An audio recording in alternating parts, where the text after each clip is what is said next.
This man is a cryptography expert working for the CIA. His name is Charles Heller, a brilliant mind, but socially awkward and known as a coward. Charlie lives far from the world of violence. His days are spent surrounded by codes, encryption systems, and algorithms inside a small office at the U.S. intelligence agency. With an IQ of 170, Charlie is used to diving deep into linguistic structures and uncovering meaning through scattered code, not bullets, not violence, and certainly not explosions. As a misdirected airstrike. Department of Defense spokesman denied reports of... At home, his life is peaceful and beautiful with Sarah, his gentle and loving wife. Their life is simple and meaningful. They share a dream, restoring an old Cessna airplane they bought after years of saving together. But that peaceful life is shattered when Sarah travels to London for a business trip, and a terrorist attack strikes the city. That morning, Charlie goes to work like usual, until his supervisor delivers the shocking news. Sarah is one of the victims of the attack in London. I'm very sorry, Mr. Heller. What? An attack at the Christopher Street Hotel. Your wife has been killed.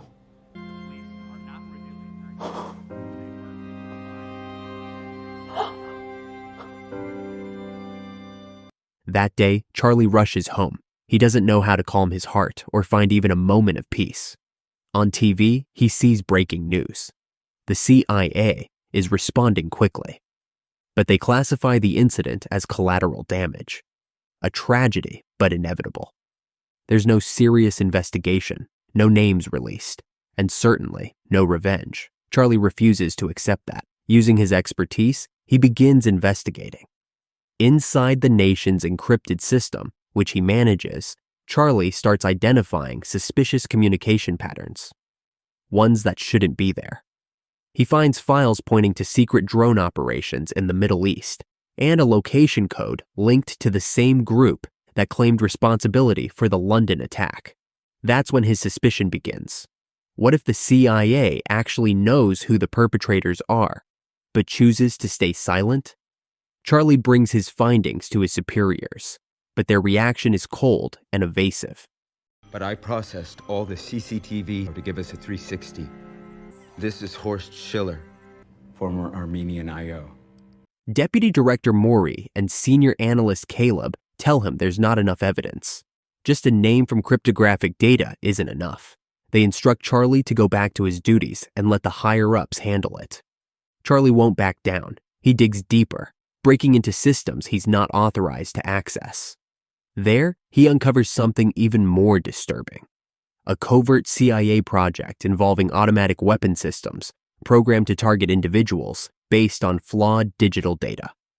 Mistakes that have already caused civilian deaths. Included in the data, connections to the network responsible for the London attack, the same one that took Sarah's life. Even worse, Charlie discovers that the bullets used in the attack came from American weapon inventories, sold to terrorist factions through dirty internal deals involving rogue CIA operatives. Charlie takes this discovery to Maury and Caleb once again. Knowing what his superiors are hiding, Charlie lays out all the evidence, hoping they'll finally act.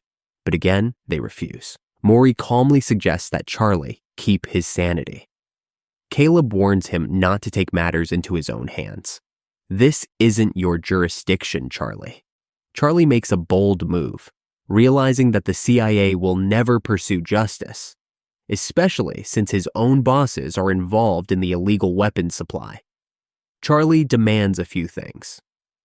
Access to elite training, 5 fake passports, and multiple identities to support his mission. He warns them.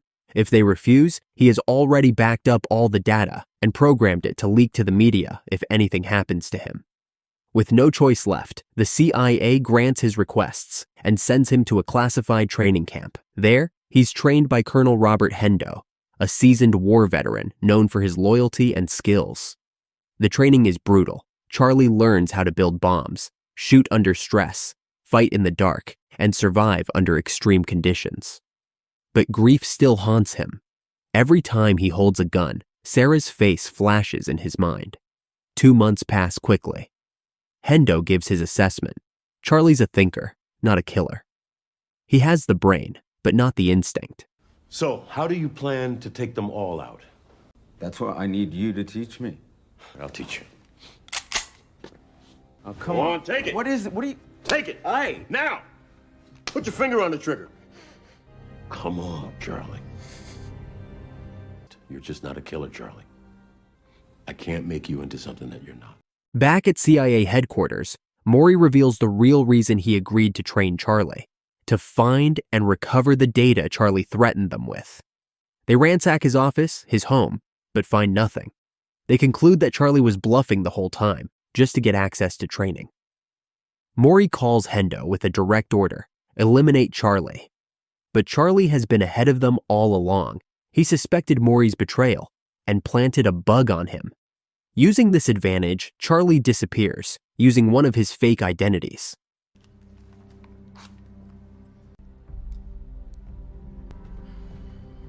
Mr. Heller. Bugging a CIA officer is treason. His revenge begins in a small Brooklyn apartment. Charlie starts digging into the backgrounds of everyone involved in the London attack. He creates a digital map of connections, linking data points and hijacking the phone of a woman named Marwan, a former agent turned arms broker in Eastern Europe and a shadowy figure in the illegal trade. He tracks her movements, attempts to break into her apartment, but finds nothing. Until one day, Marwan goes for a medical checkup at a hospital. She's placed in a soundproof glass room, monitored by a doctor through a computer system. Charlie hacks the system. Once the doctor steps out, he enters in disguise. There, he begins to torture Marwan, forcing her to reveal the shooter's location. But in the end, Charlie lets her go, unable to watch her suffer any longer. A struggle breaks out. As Charlie chases her, Marwan is suddenly struck by a car. Charlie calmly walks up, takes her phone, and leaves. His next destination, Prague, traced from her phone. But in Prague, he runs into someone he didn't expect: Hendo, sent by the CIA to track him down. They meet in a nightclub. Hendo says he found him through Marwan's phone GPS. But Charlie had planned for this. He planted small explosives in the restroom and uses them to escape. Knowing the CIA is closing in, Charlie moves in silence. He bribes a former local intelligence officer, a woman named Quallen, once married to a CIA agent who was betrayed and left to die. That night, Charlie and Quallen use Marwan's phone data to scan surveillance feeds across the city. They find Blesik, another man tied to the London attack, staying at a hotel. They learn he swims each night in a glass-bottom pool suspended above the city. Charlie hacks into the building's architectural plans. He studies the structure of the pool, calculates air pressure, compression ratios, and designs a detonator. With everything in place, Charlie arrives at the hotel that night. Quallen watches the CCTV feeds from home. The operation begins. ¿Algún problema? Tell me where to find Horst Schiller. Who are you? This is a joke, I don't get it. This is a remote that controls a device that's... If I trigger it, the glass will shatter. So tell me where he is.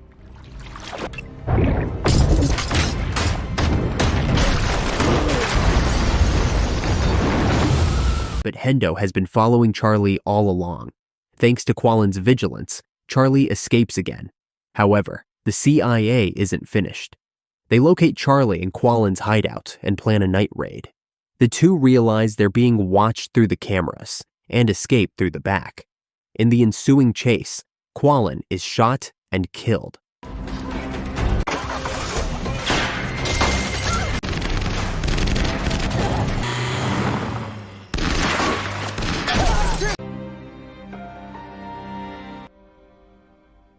Despite the loss, Charlie continues. He accesses CIA databases and fakes a weapon transaction with the group that murdered Sarah. They open the weapon crate, but instead of guns, they find a bomb, rigged to detonate if the box is closed again. From that operation, Charlie uncovers one final clue. Schiller, the mastermind, hiding on a ship off the coast. Where is he? Schiller, where is he? You be at sea, right? He stays on his boat. A port on the Baltic, Primorsk. It's there. Hey, where you going? Wait!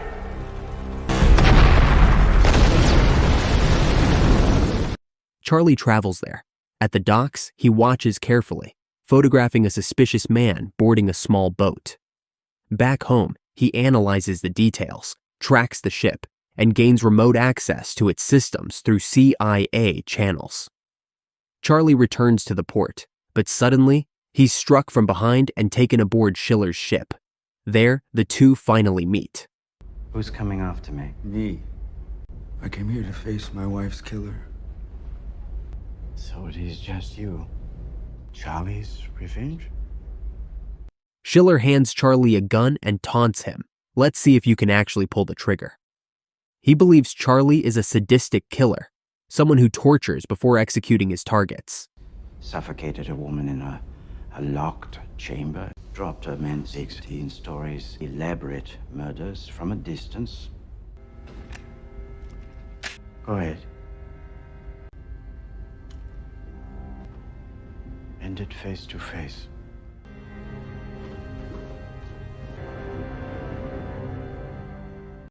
Charlie doesn't shoot, because he wants something bigger. Charlie has already hijacked the ship's navigation system.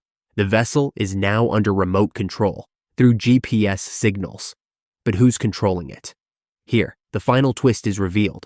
The CIA director himself has been working with Charlie all along. Together, they gathered evidence exposing a high-ranking CIA official involved in illegal arms deals. That official is about to be arrested. Charlie asks for only one thing. Let Schiller live and give me full access to him in prison. Justice is served. The operation ends. That would be the Finnish Navy and Interpol. I gave them this location.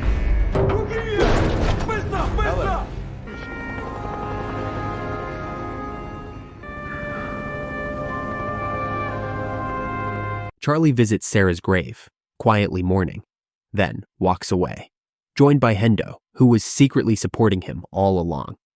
Thank you.